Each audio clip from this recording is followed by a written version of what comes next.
lenti Jong ka jing shai haka jing em Jong i Yudu kusuk kirang lagi cuki ka jing i play Thangkhiew pendi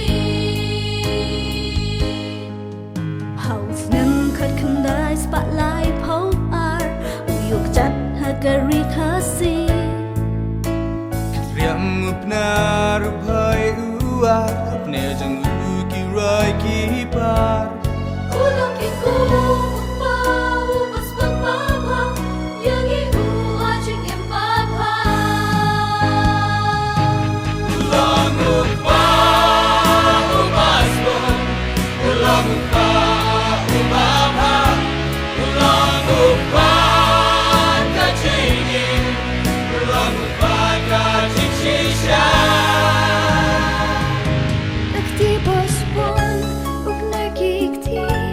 ulong upa Jong ki rangli Dako jingi uk napyaki Lenti uplay upiniyaki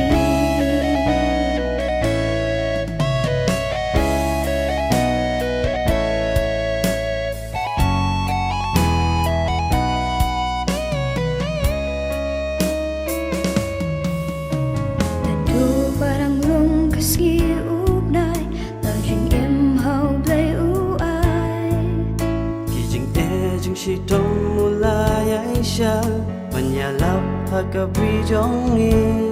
Kung tau ai til lu lu len nadi Ban bin em ya la wei Jong i Min om yo isyo ko mapi ko pa Ban bin em ya ki dok ki shipa kum shi pai play pilong kanuksa